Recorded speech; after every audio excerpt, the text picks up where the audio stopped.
In the aftermath of John Dutton's murder case, Dutton investigates his father's death, leading to significant consequences for Sarah Atwood and Jamie Dutton. The Dutton children face the potential loss of their land as their father's successor pursues a development project. Atwood's plans are disrupted as the truth about her enemy's murder emerges, jeopardizing Jamie's personal and professional life. Medical report. Flashbacks in 353 show how 3 hired assassins broke into the governor's residence and murdered John Dutton after putting the Dutton patriarch under restraint and injecting him with a medication to prevent revenge. The 3 men staged the death to appear as a suicide by planting evidence. Beth and Case Dutton were concerned by unexplainable physiological signs that began the minute he was dead. The current-day equivalent of the cattle commissioner using his power to storm into the medical examiner's office and demand to see his father's body, and the report is underway. He makes it clear that he wants a thorough autopsy. After going over the coroner's notes, Case begs Janice Everly, the medical examiner, to rule the case a homicide as the autopsy starts. Despite her conviction that John committed suicide, he describes how he figured out how to put someone in a chokehold so they would be unconscious long enough to conduct a crime. Janice starts to suspect foul play in relation to the governor's demise after he does the same thing with an employee. To determine if homicide was the cause of death, she begins to examine John's body for telltale symptoms.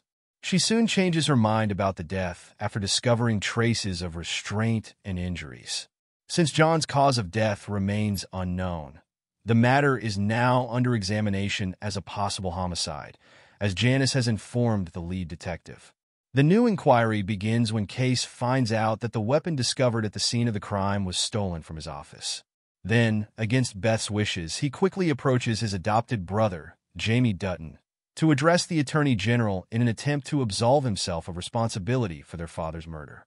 The cattle commissioner flings Jamie across his table, but restrains himself from physically injuring him after making sure his brother is being truthful.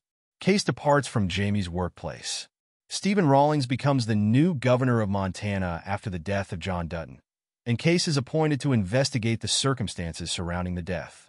After elevating Clara Brewer, who had previously served as John's personal assistant, to the position of chief of staff, he meets with Jamie Dutton, Senator Lionel Perry, and others to debate the future of the Yellowstone Dutton Ranch. Stephen concurs with Jamie that in order for the multi-billion-dollar company's development project to go forward, the lease that was signed between Market Equities and the Dutton Ranch must be reinstated. Nonetheless, he is curious as to whether the state, rather than the corporation, could govern the idea as a whole by leasing the land. The governor puts up proposals that are good for the state, but the Attorney General makes proposals that are good for Market Equities. The Dutton Ranch will suffer as a result of Stephen and Jamie's proposals, which enrages Senator Perry and Clara. The first man cautions the second and third men that their plans will ruin Montana's natural beauty by attracting tourists and developers. The second one quits her job as chief of staff to the governor because she can't stand how the men in power want to ruin the place she's called home for a while. Once Clara quits her new job, she goes to the senator's office in Montana, where she is informed that she is free to provide sensitive information since she is no longer employed. If Perry wants the Dutton kids to know what Stephen and Jamie have planned, he needs Clara to tell them. Following their conversation, Stephen complies with Jamie's requests and reinstates the Dutton Ranch lease by enforcing eminent domain. Nonetheless, he demands that the Attorney General step away from the project because of his clear involvement in the homicide inquiry into John's death. The newly installed governor averts criticism by shifting the focus to the adopted Dutton youngster. Case and Beth, meanwhile, have come to terms with the possibility that selling off some of the Dutton Ranch will be necessary to safeguard the remaining section. Chief Thomas Rainwater pays a visit to their house to offer his sympathies. As they are having this conversation, since he does not want outsiders to ruin the country that his forefathers roamed freely, he also promises to assist Beth in any way he can. The fate of Sarah Atwood is altered when the Helena Police Department reopens the investigation into the death of John Dutton.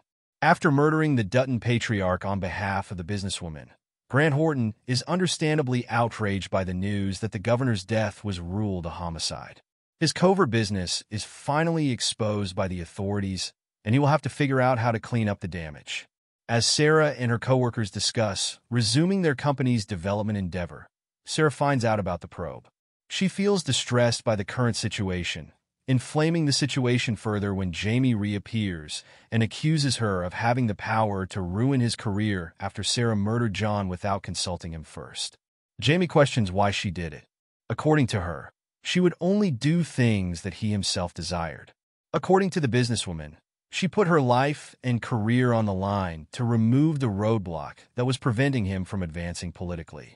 After they get into an altercation, Jamie slaps her, and she slaps him back. After she yells and rushes out of the house, he calls her to apologize. A couple approaches her car, opens fire, and murders her as they try to resolve their dispute.